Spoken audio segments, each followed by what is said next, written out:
Ahí ya, doctor.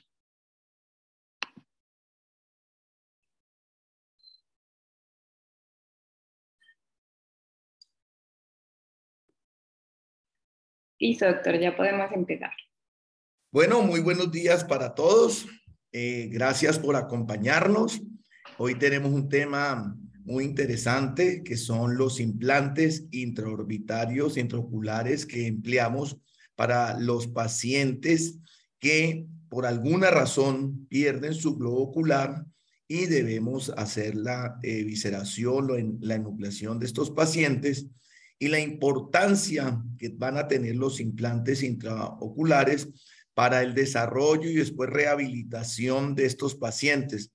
Entonces vamos a hablar un tema muy interesante para todos y para que lo tengan en cuenta. Bienvenido, Ángela. Sigue adelante.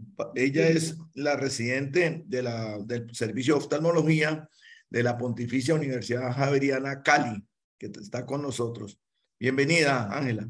Gracias, doctor. Bueno, buenos días. Como les mencionó el doctor, el día de hoy vamos a hablar de implantes intraoculares. Habrá en la conferencia pues gente que tiene más experiencia, entonces estamos prestos a los comentarios. Bueno, entonces para hablar sobre la definición, los implantes orbitarios son dispositivos esféricos o que pueden ser irregulares de diferentes formas, compuestos de materiales vivos o inertes, que lo que van a hacer es generar un reemplazo del volumen que se ha perdido en la cavidad anoftálmica. Entonces el implante ideal debe tener las siguientes características.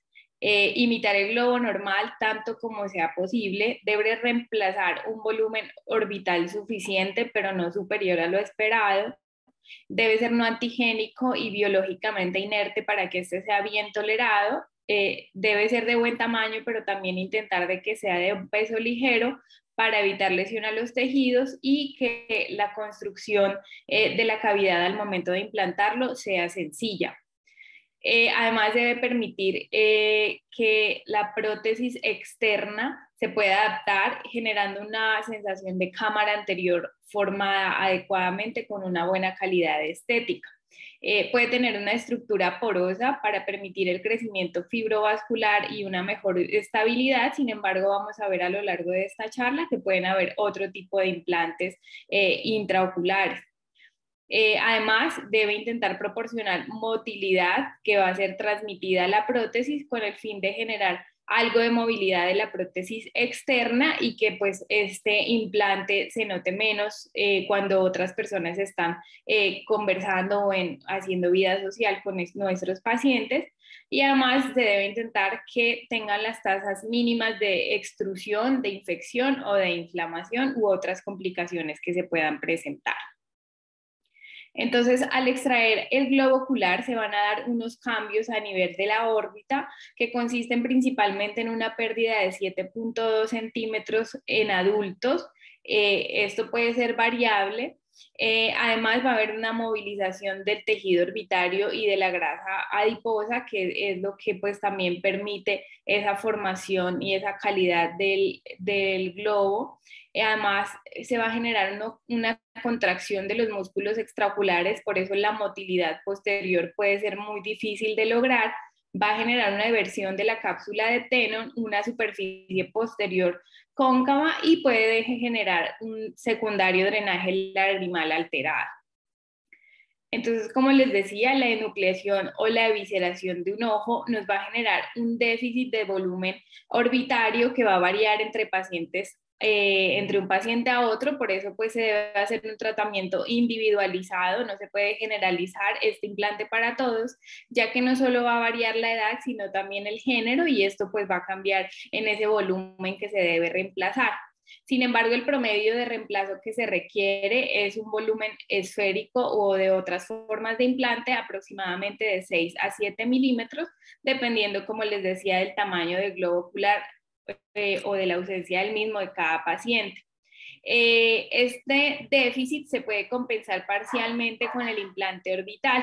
Entonces, un implante de 18 milímetros más o menos se aproxima va a tener un 3.1 mililitros de volumen. Entonces vamos a ver que obviamente eso no reemplaza la totalidad de la cavidad, pero eso nos va a permitir ser compensado con una prótesis ocular externa que va a tener que medir más de 2 milímetros para compensar ese déficit de volumen que hay con este valor de implante. Sin embargo, pues vemos que esto se puede implantar con medidores. Usualmente, según la experiencia del doctor, se implantan los implantes orbitales que se ponen en los pacientes son aproximadamente de 20 milímetros, pero como les decía, esto debe ser individualizado en cada uno. Que es importante que de pronto podríamos decir que ese volumen deficitario se podría reemplazar con un implante más grande para tener una prótesis externa más liviana y así evitar el desplazamiento del párpado inferior con una prótesis demasiado grande.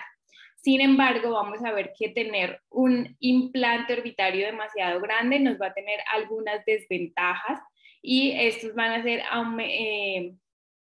aumento de la presión sobre la herida con riesgo de dehiscencia y secundariamente de extrusión del implante.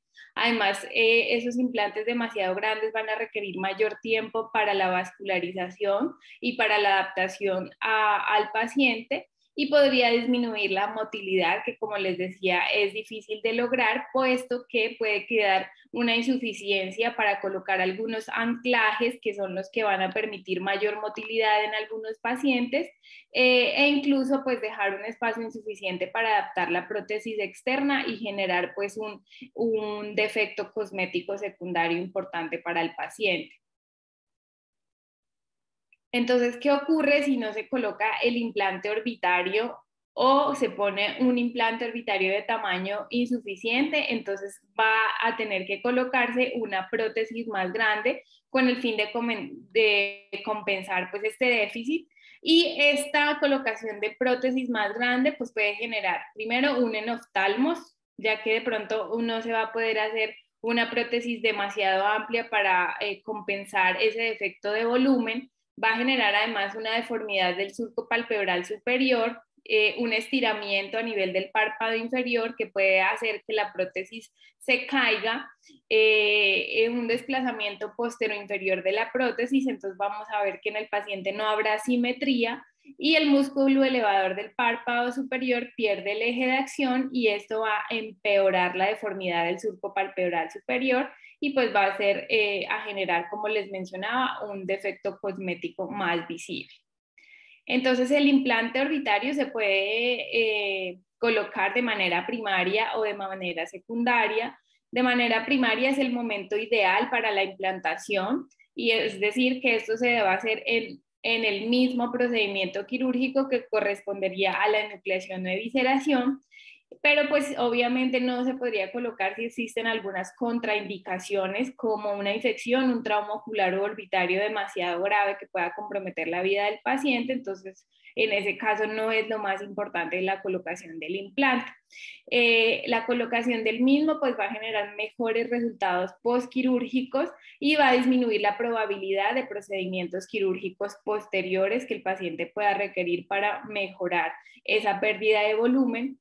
Y es importante saber que un paciente y mencionarle antes de llevar al procedimiento quirúrgico a los pacientes que un globo ocular que ya tenga una tisis bulbi no va a aceptar un tamaño adecuado del implante. Entonces en estos pacientes de entrada vamos a saber que los resultados posteriores a la cirugía no van a ser los ideales o los realmente que pues el paciente desea. O también pues esta implantación se puede hacer de manera secundaria, es decir, en un segundo tiempo quirúrgico o un tercero, dependiendo pues de los procedimientos que se hayan llevado al paciente. Hay que saber que este procedimiento va a ser más difícil debido al cambio de las estructuras que van a haber después.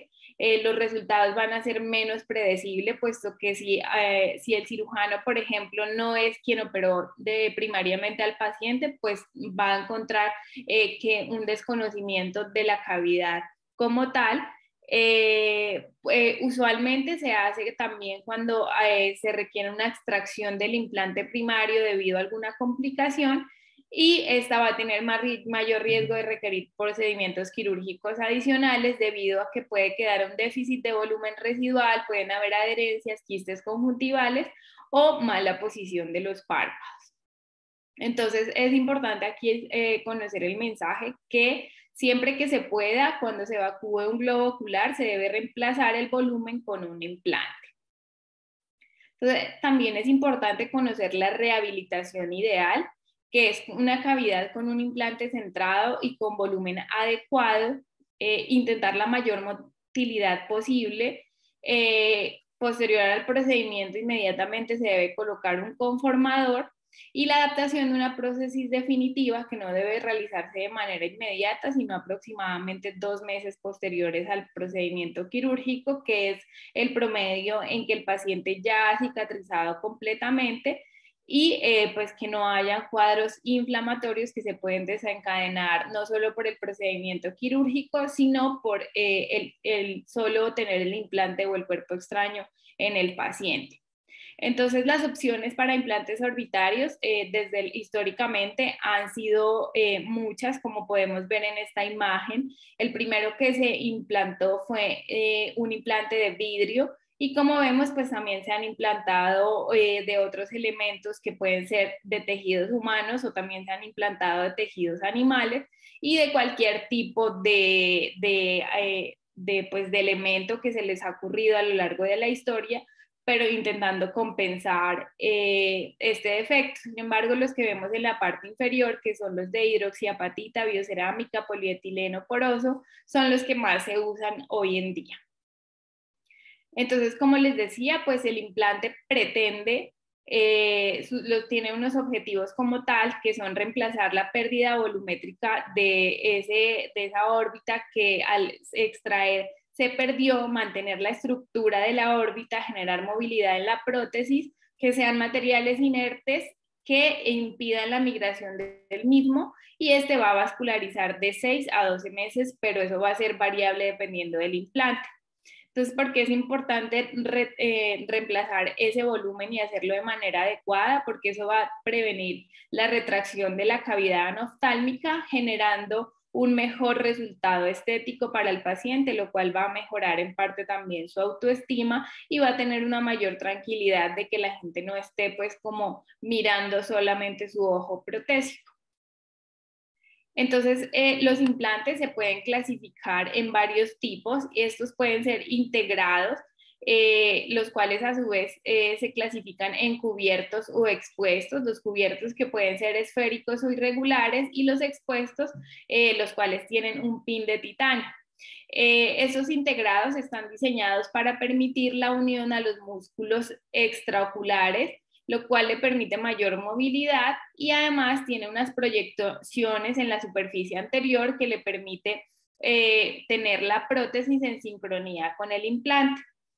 Y los implantes no integrados, estos es importante saber que no tienen una unión directa a los músculos extraoculares, sino que están cubiertos por conjuntiva y tenón. Entonces, estos pues van a tener menores resultados a nivel de motilidad y pues obviamente peores resultados cosméticos para el paciente. Y algo pues como una desventaja de su uso es que comúnmente pueden migrar dentro de la órbita, causando pues problemas secundarios con el ajuste y la adaptación de la prótesis ocular externa. Entonces vamos a hablar primero de los implantes integrados cubiertos. Estos pueden ser de forma esférica o irregular. Los implantes esféricos pueden envolverse en esclerótica donante, pueden envolverse en fascia lata, en fascia temporal o en una malla de Vicryl. Y estos se van a suturar a los músculos extraoculares. Algunos implantes esféricos pueden dejarse sin envolver y los músculos pueden suturarse directamente al material del implante, como por ejemplo el implante de polietileno poroso, que es el implante Medport.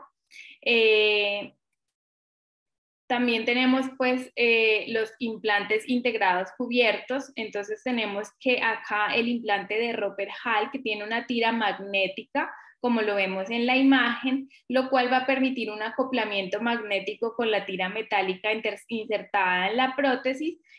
Sin embargo, este pues ya no se usa debido a algunas complicaciones que se encontraron, pero nos puede llegar a la consulta un paciente al cual se le hizo la implantación aproximadamente entre 1970 y 1980, donde fue su auge, y pues debemos conocerlos porque nos podemos encontrar pacientes en el seguimiento que tengan este tipo de implantes.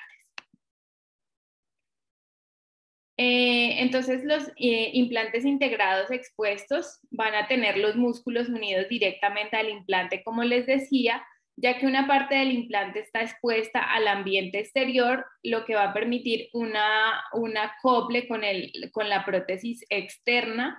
Esto permitía una gran motilidad, sin embargo, al tener esta exposición a nivel de la cavidad afnoftálmica, se generaban bastantes infecciones crónicas y secundariamente una obstrucción del implante, por lo cual pues quedaron en desuso. Entonces aquí podemos ver algunas imágenes sobre esta forma de implantes que habían y cómo se unían a la prótesis ocular externa. Entonces los implantes orbitarios actuales ya son pues principalmente los tres de la parte superior, que son los de hidroxiapatita, el implante de polietileno poroso o el Medpor y el implante de biocerámica. Sin embargo, pues tenemos también el implante de béisbol, el implante simple de esfera acrílica, un implante simple de esfera de silicona, el implante universal o circular, y pues también es importante conocer el injerto de grasa subdérmica. Entonces, los implantes orbitarios en la actualidad son compuestos de materiales que tienen la capacidad de desarrollar un crecimiento fibrovascular completo, lo cual, como les mencioné, va a permitir mejor adaptación del paciente al implante y menores complicaciones. Pero esto pues va a requerir un tiempo, dependiendo pues esa vascularidad, dependiendo del implante que se use, además del tamaño y del material de la envoltura que se utilice.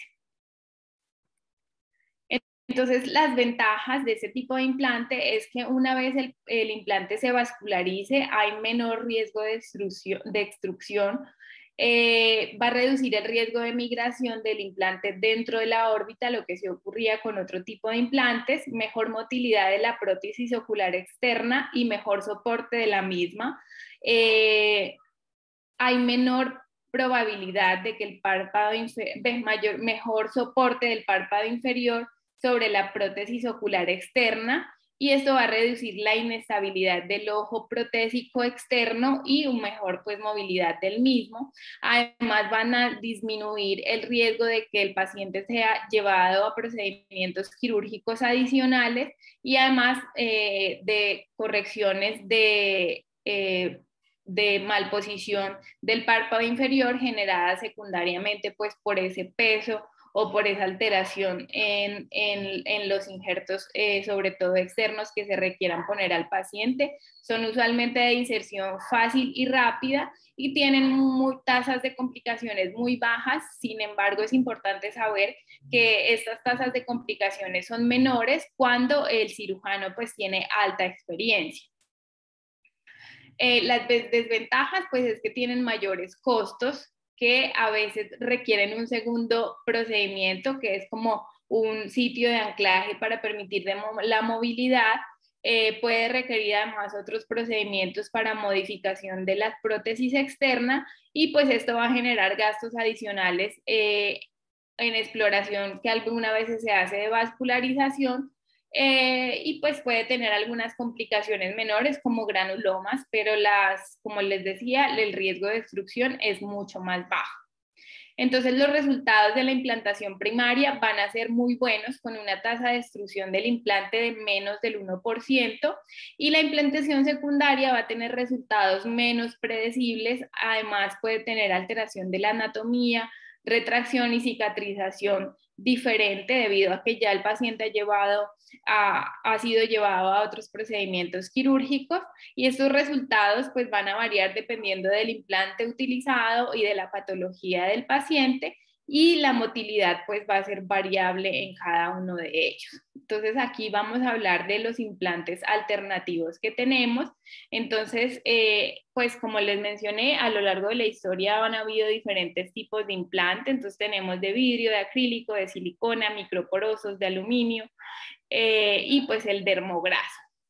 Entonces, primero vamos a hablar del implante de béisbol. Es un implante primario sencillo, económico, eficaz. Es una esfera de acrílico que se envuelve en la esclerótica donante. También se puede envolver en fascia autóloga o en una malla de Mercilene que se va a insertar detrás de la fascia de tenón posterior. Este implante se usó, pues ya no se usa tanto, sin embargo, se puede usar en pacientes mayores, donde de pronto no se pueda individualizar mucho el tratamiento, la cirugía sea como muy rápida y no se pueda como escoger otro tipo de implantes. Los implantes de vidrio pues realmente no se usan demasiado, pero es un implante económico que fue muy popular en otros tiempos. Sin embargo, se va a tener unas desventajas, que va a ser muy pesado, tiene mayores tasas de migración y de extrusión. Entonces tenemos el implante simple de esfera acrílica, el cual es un implante fácil de colocar en el momento de una visceración en ancianos, aunque el uso requiere pues el uso de un parche subconjuntival de esclerótica o fascia autógena, lo cual va a reducir el riesgo de extrusión del mismo. Es decir, lo ideal es no colocarlo directamente solo. También tenemos los implantes simples de esfera de silicona. La silicona pues ha alcanzado, se han puesto bastantes implantes de este tipo en los pacientes, pero se usa con poca frecuencia.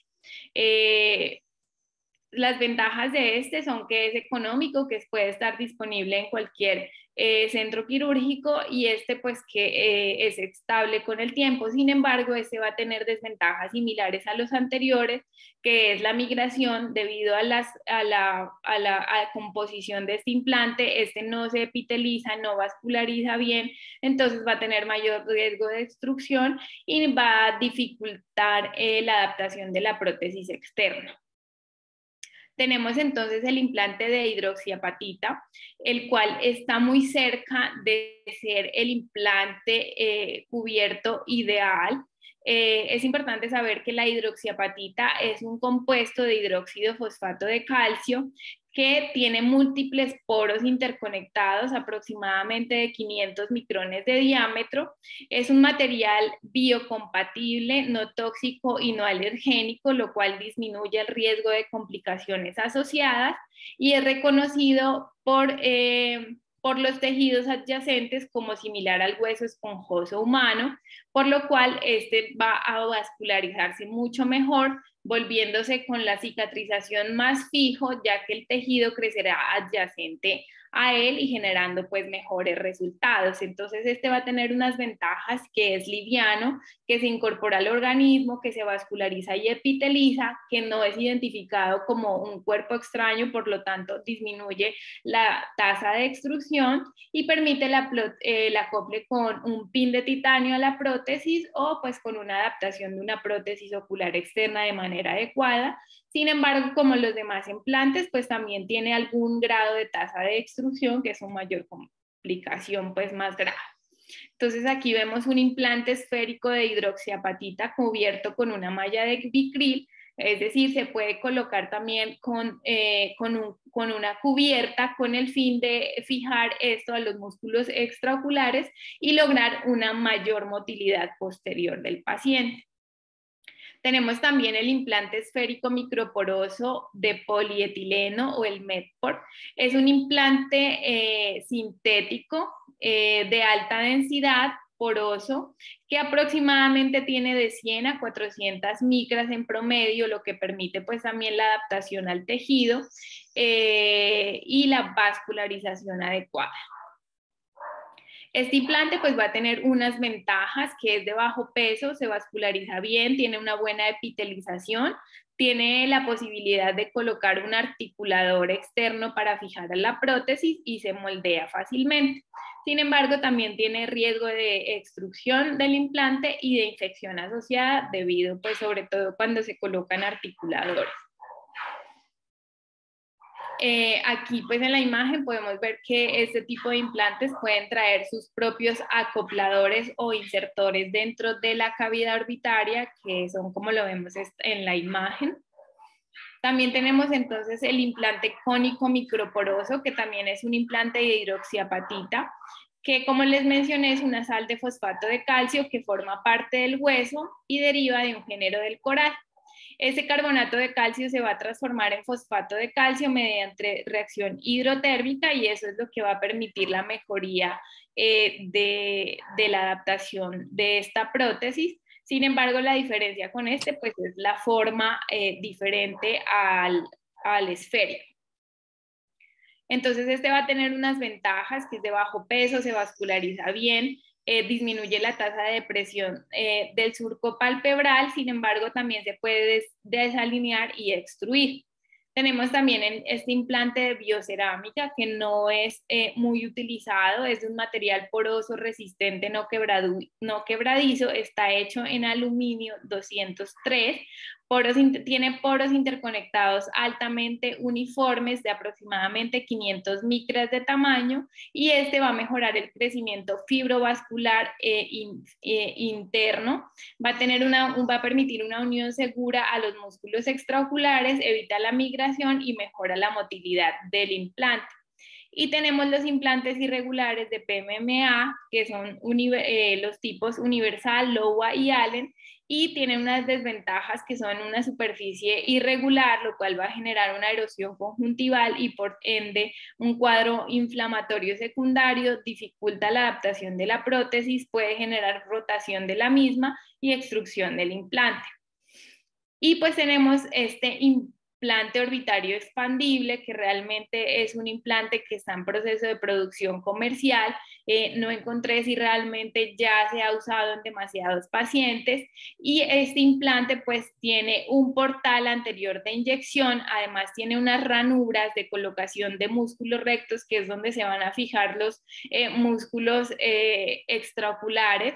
Además tiene 4 cuadrantes que se expanden y se desinflan de forma independiente y este implante lo que va a hacer es que se va a agrandar a medida que los tejidos periorbitarios o adyacentes al implante que se van atrofiando, pues entonces permite que se aumente de volumen el implante y fácilmente pues se va a mejorar la calidad del resultado del paciente sin necesidad de llevarlo a intervenciones quirúrgicas adicionales. Sin embargo, como les decía, este es un implante pues que está en proceso de producción comercial.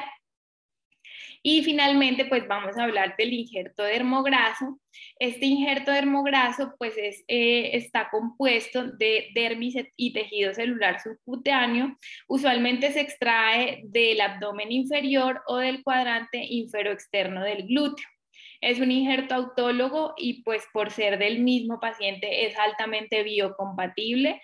Tiene la diferencia que pues de los otros que usualmente generan un mayor costo, pues este tiene muy bajo costo porque solo pues nos genera costos de la extracción, de la sutura pues de donde se extrae y pues de los cuidados posteriores a la extracción. Puede ser útil en niños, sin embargo, pues porque como es un tejido y que al vascularizarse y al recibir nutrientes va a ir creciendo a la par como crece el paciente. Sin embargo, vamos a ver que algunos pueden atrofiarse y no crecer de manera proporcional y en otros casos, en pacientes pediátricos, a medida que crecen, el implante puede tener un crecimiento mayor, generando pues una alteración en la forma de la cavidad. Se puede colocar como injerto primario o como en un procedimiento secundario como reemplazo de un implante extruido. Entonces ese es un expansor natural, es propio del paciente, es resistente a la reabsorción, es decir, que es muy raro que el tejido se atrofie y posee una buena irrigación vascular. Entonces, las indicaciones de poner el dermograso son proporcionar volumen a la cavidad, manejar sobre todo la extrusión de un implante esférico, permitiendo corregir la depresión del surco palpebral. Sin embargo, como les mencioné, se puede usar como implante primario, especialmente en pacientes pediátricos. Tiene unas desventajas que son la absorción impredecible, como les mencioné, puede crecer poco, puede crecer a la par con el paciente o puede crecer demasiado. Puede tener, debido a las zonas de donde se elijan, puede tener crecimiento de vellos, puede tener aumento de la secreción, una superficie irregular y debido a ese crecimiento impredecible, pues va a requerir, puede o no requerir prótesis de mayores tamaños. Entonces, como hablábamos previamente en la charla de hace 8 días, hablamos de las técnicas quirúrgicas de enucleación y evisceración. Entonces, vamos a hablar pues de la técnica del dermograso. Entonces, se hace una enucleación estándar, como pues a libre elección de cirujano. Posteriormente se hace la extracción del injerto dermograso, que como les mencioné puede ser de la pared abdominal o de la región glútea inferolateral. Es importante tratar de intentar que sea una zona donde no haya crecimiento de vellos con el fin de evitar esas complicaciones posteriores en la cavidad. Este implante se puede extraer antes de iniciar el procedimiento o una vez se haga la enucleación, la evisceración. Posteriormente se recorta el injerto al tamaño de la cavidad, pues se va ajustando y se comprime con un aplicador para generar una deshidratación del mismo y generar pues un acople adecuado. Este se inserta en la cavidad y se sutura a los músculos extraoculares con la superficie anterior de la dermis, es decir, la piel va hacia la parte externa y el tejido celular subcutáneo va hacia la parte interna. Posteriormente se sutura la conjuntiva, la superficie frontal del injerto con Vicryl 7 ceros y esa sutura conjuntival pues va reduciendo y queda finalmente un pequeño espacio central de la dermis superficial. Entonces por eso es que posteriormente podemos ver en esas zonas el crecimiento de vello u otras complicaciones adecuadas. Nunca olvidarse posterior al procedimiento colocar el conformador, que es lo que nos va a permitir la rehabilitación posterior con la prótesis, y después se puede poner una tarsorrafia con nylon 4 ceros, lo cual puede ser electivo. Entonces aquí vamos a ver un video.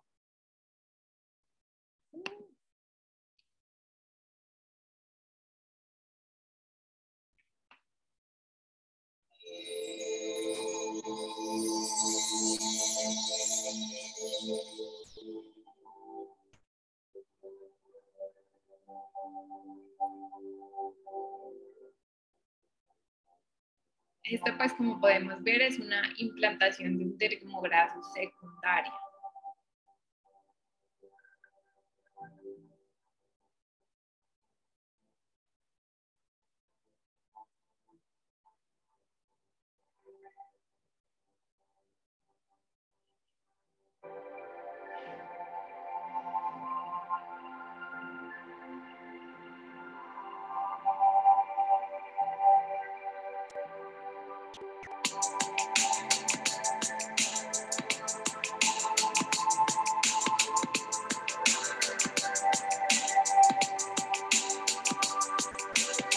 Ahí podemos ver en la imagen cómo la fijación del injerto pues no es fácil porque este se empieza a mover, se empieza a querer salir a la parte anterior.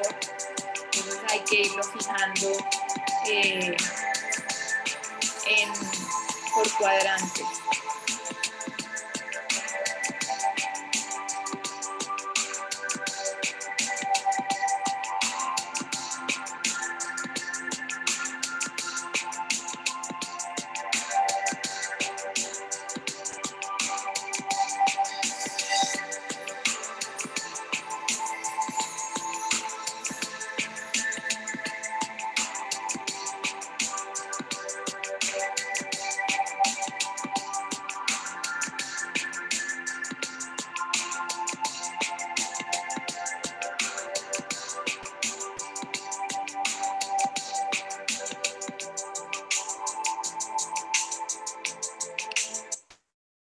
Listo, aquí podemos ver las imágenes también de un dermograso, una implantación secundaria, después de la extracción de un implante microporoso, el cual pues presentó una complicación que fue la extrusión. Entonces se hizo secundariamente la implantación de un dermograso.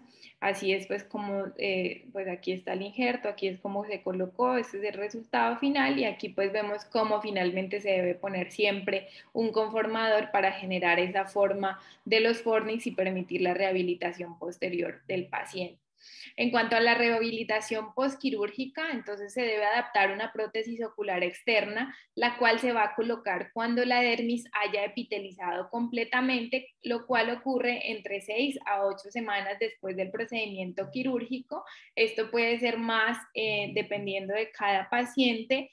Sin embargo, no hay que olvidar que antes de iniciar esta rehabilitación, siempre el paciente debe tener su conformador con el fin de que esta adaptación, esta rehabilitación posterior se logre realizar de la manera más efectiva posible. Entonces aquí finalmente vamos a revisar algunos artículos de la literatura sobre el injerto dermograso. Entonces, pues como este es un artículo del 2015 donde informan sobre las indicaciones y los resultados de la reconstrucción con el injerto dermograso de una cavidad anoftálmica. Entonces, es bien conocido pues que la enucleación y la evisceración generan un síndrome de cavidad anoftálmica que va a ser variable en cada paciente y como un injerto dermograso es una opción terapéutica para la reconstrucción de dicha cavidad, el cual nunca ha sido hasta la fecha extruido o expuesto a diferencia de los otros implantes, la cual va a ser la principal ventaja de este tipo de implantes. Entonces, en este estudio, fue un estudio retrospectivo realizado en el Hospital Songlang Nagarin entre 2007 y 2012, donde los pacientes se sometieron a un injerto dermograso que pudo ser primario o secundario. Las indicaciones principales para este injerto fueron trauma, úlcera corneal y tumores intraoculares. Y se evaluaron 30 pacientes que pudieron usar, y 30 pacientes de estos que fueron llevados a cirugías pudieron usar la prótesis ocular externa por 32 meses aproximadamente posterior al seguimiento y tuvo una tasa de éxito de 73.3%. Entonces, este estudio concluye que la indicación más común para poner el injerto es la extrusión. Es una alternativa poner entonces el injerto dermograso cuando hay una enucleación o una evisceración complicada o cuando hay complicaciones secundarias a estas y tiene una muy buena tasa de éxito en comparación con otro tipo de implantes orbitarios. Entonces tenemos este otro estudio donde se evaluó la colocación del injerto dermograso en pacientes enucleados en una comunidad pediátrica en Ghana. Entonces, en estos pues, niños que requirieron una enucleación, hubo un retraso en el crecimiento orbital, entonces por eso se vio la necesidad de crear un implante que crezca a medida que el niño crece y aquí es donde entra el injerto dermograso. Entonces el estudio lo que intentó fue evaluar ese uso del injerto dermograso para el reemplazo de volumen posterior a la enucleación y cómo ese implante iba a reemplazando el volumen a medida que crecía el paciente, disminuyendo pues esa asimetría a medida que crece la cara y por ende pues todos los huesos asociados y generando una menor tasa de retracción o de atrofia de la cavidad que ocurría con otro tipo de implantes. Entonces, este fue un estudio prospectivo realizado en 18 niños a quienes se puso un injerto dermograso tanto primariamente o secundariamente entre los años 2007 a 2012 en una unidad de oftalmología en Ghana. Los pacientes se hicieron con mínimo 3 meses de seguimientos postquirúrgicos y se midió la cubierta completa del dermograso con la conjuntiva sana, el aumento de volumen y las complicaciones asociadas. Entonces, las indicaciones principales para la enucleación en estos pacientes fue el retinoblastoma, el estafiloma anterior o el meduloepitelioma, y el 93.3% de pacientes tuvieron un aumento en el volumen del dermograso a medida pues que crecieron, aunque pues obviamente en estos 3 meses de evaluación no hay un crecimiento realmente importante de los niños, y el tiempo de repitelización fue aproximadamente 4 a 14 semanas. presentó algunas complicaciones como infecciones, melanosis, queratinización y quistes, pues que realmente no fueron demasiado graves, y concluye pues que el dermograso como tratamiento de anoftalmia posterior a enucleación en niños ganeses tuvo una tasa de éxito de 93.3%, siendo esta muy alta. Sin embargo, pues faltaría ver cómo se siguió a esos pacientes a medida de que fueron creciendo. Y finalmente, pues este artículo sobre el injerto de dermograso en la cavidad anostálmica en niños que fueron enucleados por retinoblastoma. Entonces, el retinoblastoma es el tumor intraocular maligno más frecuente en niños, en donde el tratamiento definitivo es la enucleación, y se debe manejar esta anoftalmia con la colocación de una esfera plástica. Sin embargo, esta tiende a extruirse y a tener un alto costo, por lo cual se plantea que el ideal es poner un injerto dermograso. Este injerto dermograso pues disminuye el riesgo de hipoplasia hemifacial que ocurre con el crecimiento, crece junto con el macizo facial del paciente y ayuda a la expansión de los huesos orbitarios, y aquí estas zonas crezcan a medida que el paciente pediátrico va creciendo. El objetivo pues, de este estudio fue describir la presencia de hipoplasia facial secundaria a la cavidad anoftálmica, y se realizó con resonancia magnética nuclear después de la colocación del implante dermograso en pacientes pues, que tuvieron retinoblastoma.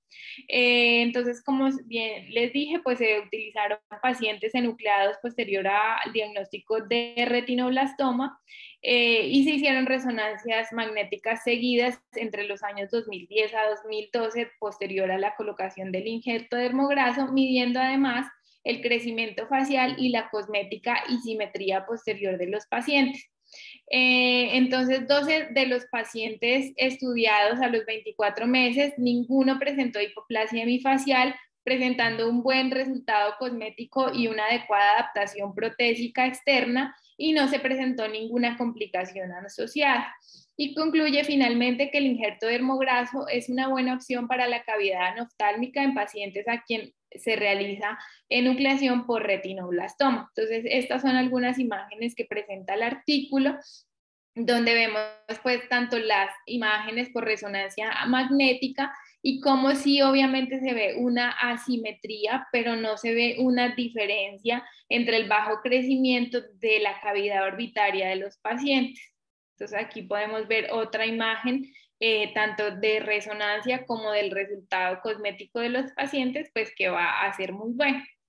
Y también pues estas son imágenes que me compartió el doctor Quintero, donde es una paciente pediátrica a quien se colocó un dermograso, donde tuvo un mayor crecimiento que la paciente. Entonces pues como les decía, ese crecimiento es impredecible, entonces obviamente va a generar alteraciones y asimetrías entre un ojo y el otro.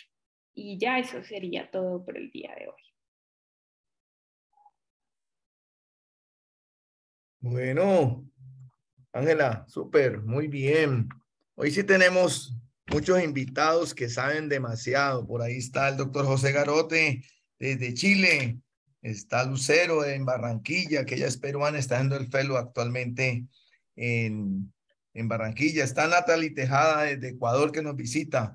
Bueno, ¿alguna participación, comentario? Está Amparo Mora en la ciudad de Bogotá. Hola, Amparo. Buenos días Antonio y a todos. Entonces yo quisiera hacer unas observaciones y pues de paso aclarar. Por ejemplo, mencionaba la doctora Juliana, me parece, la que expuso, ¿no? Ángela. Ay, perdón, la doctora Ángela. Eh, Siempre que se evacúe el globo, bueno, en ese caso, siempre que se haga evisceración o enucleación, es necesario reemplazar el volumen, ¿no? Pero entonces ahí hay un punto como álgido en lo que creo que no hay consenso. Sin embargo, yo vi alguna publicación en que no, en los casos de endoftalmitis, de todas maneras se podía reemplazar el volumen en el momento de la endoftalmitis, que una vez quitado el foco infeccioso, ya no había problema para poner un implante, ¿no? Entonces, no sé si ustedes tengan alguna experiencia en cuanto a evisceración en presencia de una endoftalmitis, si se deja implante o injerto dermograso o no se deja nada, porque me parece que aún no hay consenso. Eso es cierto. Es difícil cuando estás ante cuadros dramáticos como son los infecciosos, donde todos los tejidos están friables. Lo que pongas fracasa.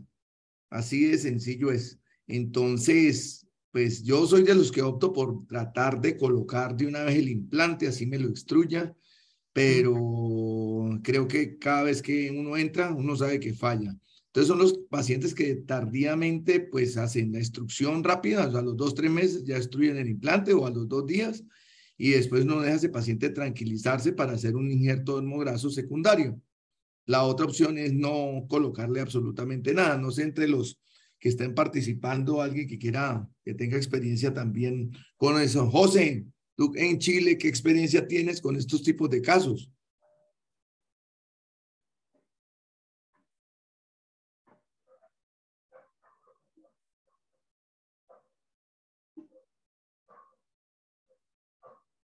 No está conectado, José.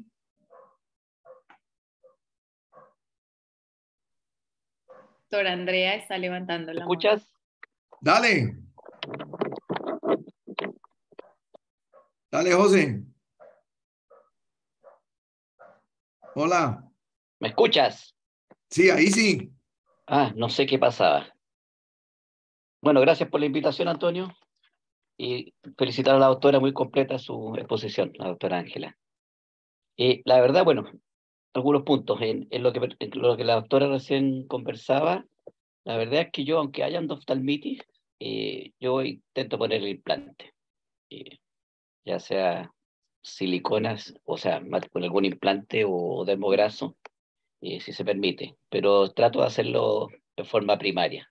Como dices tú, claro, está el riesgo de la obstrucción, que la infección es la gran causa de obstrucción, junto con la mala sutura que puede hacer uno. En ese punto, eso es lo que yo hago. Y lo otro que viene un poco eh, en la técnica de visceración, yo si no hay un ojo tísico y la córnea lo permite, siempre dejo la córnea. Esto me permite poner un implante, yo uso 22, rara vez 20. Y con esto, la gracia de no sacar la córnea, aparte de poner un implante mayor, y con ello la prótesis es de menor grosor, y por lo cual mejor llevada. Además no me acorta los fondos de saco en no sacar la córnea. Y de hecho no uso conformador yo los primeros 2 meses hasta que mando a hacer la prótesis, como dijo la doctora. Por lo tanto, esas son las cosas que hago un poquito distinto y eh, a, a la gran parte de la gente. Eso te podría decir. Gracias, José. Y Mabel, ¿qué nos dice en Chile? También nos Bueno, contribuye Mabel. gracias por la invitación, Antonio, y felicitar a la doctora por su exposición tan completa, súper bien explicada, súper clara, todas las imágenes y todos los videos de los casos que presentó y fotos. Mira, al igual que el doctor Garrote, a mí me parece que frente a un caso tan adverso, con un pronóstico tan distinto, que significa realizar como una evisceración en caliente en un paciente con una endoftalmitis, mi elección siempre será colocar el implante en un primer tiempo quirúrgico, aunque sabemos que esos pacientes se comportan de una manera diferente y que el riesgo de extrusión es muy alto, y se lo digo al paciente y al familiar antes de la cirugía. Realizar posteriormente la colocación de un injerto dermograso en un segundo tiempo también es mi técnica de elección, y siempre lo tomo del cuadrante súper externo del glúteo del paciente. tomando un injerto grande, un injerto de 2,5, casi 3, un injerto bastante grande, porque sabemos que la grasa luego de un tiempo tiene un importante porcentaje de reabsorción. Y fundamentalmente, a diferencia del doctor Garrote, en mi técnica de visceración no dejo la córnea, pero hago esclerectomías muy profundas, esclerectomías en 4 pétalos muy, muy profundas, muy hasta la emergencia del nervio óptico para que estos pétalos esclerales puedan abrazar bien el implante, sea un implante de Medport, sea un implante de acrílico, que por temas económicos es el que más utilizo acá en Chile. Y de rutina, en todos los pacientes dejo un conformador acrílico, idealmente no perforado, un conformador con una superficie completa, una superficie regular. En otros casos, cuando trabajaba en el hospital, el protecista me daba conformadores que tenían agujeros, que tenían penetraciones en la superficie acrílica, y tuve varios casos que realizaron de forma muy temprana, menos de 15 días, granulomas alrededor de estos agujeros que estaban en la superficie del conformador. Por esa razón dejé de ocupar esos conformadores con perforaciones y ocupo un conformador completamente liso o completo. Y luego de 4 a 6 semanas ya el paciente está en condiciones, en la mayoría de los casos, de adaptársele en el laboratorio su prótesis cosmética definitiva. Esa es mi experiencia. Muchas gracias, Mabel. ¿Algún Gracias otro a ti. comentario de pronto de Kelly en Manizales o de Julián en Valledupar? Doctor, la doctora Andrea estaba Un levantando. comentario. Por aquí. Bueno, ¿Quién va a seguir? ¿Julián? si quiere la doctora Andrea primero, y ya Andrea. luego yo tengo una pregunta. Kelly. Sigue. Bueno, mientras aprovecho yo entonces, no sé si sea, doctor, preferencia suya, pero yo después del Medport, el segundo que más uso es el PMMA, el lisito, sin agujeros y sin nada. Que la doctora Ángela, pues felicitaciones, hizo un trabajo muy completo, pero solamente habló un poquito ahí de un PMMA con unos agujeros que no uso. Pero el segundo que más uso yo es el PMMA lisito del todo. No sé por qué no lo comentaron o no lo usa usted, doctor. No, nosotros el que más empleamos es el liso de PMMA, es el que tenemos en la clínica y como lo decíamos ahí, es un implante que no tiene rugosidades en la superficie, entonces va muy bien cuando hacemos evisceración. Y cuando hacemos enucleación, trato siempre de colocar un implante microporoso, usualmente el de Medport, ahora no se consigue Medport, sino que es otra marca aquí en Colombia, que se está consiguiendo fácil. Lo único malo es programar, hay que programar a estos pacientes para ver este tipo de procedimientos. Y también soy de la escuela de usar o un microporoso o uno de PMMA. Ahí hay la discusión, ¿por qué usar un Medport si no le vas a colocar el tornillo? Pero pues cuando uno tiene experiencia con el microporoso y le va bien, yo lo uso con frecuencia. Listo, gracias. Kelly. Buenos días a todos. Ángela, felicitarla, súper bien desarrollada la charla. Me gustó mucho. No, yo pienso que complementar lo único es con los injertos dermograsos el mayor cuidado que hay que tener es en los pacientes que tienen antecedente de cavidades que han sido pues muy irradiadas o que han sido pues secundarias a un trauma bastante importante, pues ahí es donde puede uno tener la asociación mayor a la atrofia del dermograso, ¿cierto? Y no identificar de pronto el crecimiento del dermograso como una complicación, sino como como algo que puede suceder normal dentro de la evolución de estos pacientes que se les coloca el dermograso y pues que van a necesitar una segunda intervención en donde pues como que se motila un poco, se moldea de nuevo el dermograso, pero no trae mayor implicación dentro de su funcionalidad. Entonces, pues sí destacarlo en el aporte que hace a las cavidades. De resto, me parece que estuvo muy completo todo. Mil gracias, doctor, por la invitación. No, gracias a ti por participar. Pues dejar un mensaje muy importante para todos, si alguien más tiene para concluir, es que es muy... Ah, bueno, siguen. Hola, doctor. Bueno, buenos días. Ana María Guzmán en Cali. Hola, Anita. Hola, Anita doctor. está aquí con nosotros en Cali. Ella es también egresada de de acá del Fellow de la Clínica de Oftalmología y Universidad Pontificia Javeriana Cali. Hola, Bienvenida, Javeriana, Ángela. sí. Anita. Bueno, buenos días. Bueno, yo quería, devolviéndome al tema de la endoftalmitis, hacer un comentario, y es que muchas veces la opción es dejar enfriar un poco la cavidad. Entonces, son pacientes que por lo general son endoftalmitis endógenas, tienen un compromiso sistémico, están hospitalizados, el foco primario no es el ojo. Entonces, en estos pacientes, yo creo que la opción de dejar enfriar la cavidad es conveniente para el paciente, para el resultado final, y hemos visto en el hospital buenos resultados de esa manera.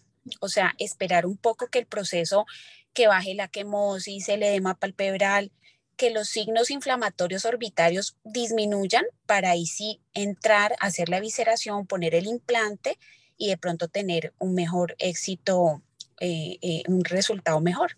Ese era el comentario que quería hacer. Gracias, Anita. Excelente. ¿Puedo hacer un comentario? Amparo. Sí, es que las endoftalmitis no necesariamente son endógenas, no siempre son endógenas. Y mientras no se quite el foco infeccioso, así haya mucha quemosis y mucho compromiso, no se enfría. Entonces los internistas o los de cuidado intensivo lo están presionando a uno para que obviamente le quite el foco infeccioso. Y a veces es necesario hacer estas endoftalmitis en calientes porque tenemos pacientes, digamos, de alta complejidad y se debe quitar el foco infeccioso. Entonces, es decir, si uno no deja nada ahí, eso se fibrosa y se cierra de una manera tan importante que después para poner un implante o un dermograso es muy complicado por la reacción fibrótica inflamatoria que ha habido previamente, ¿no?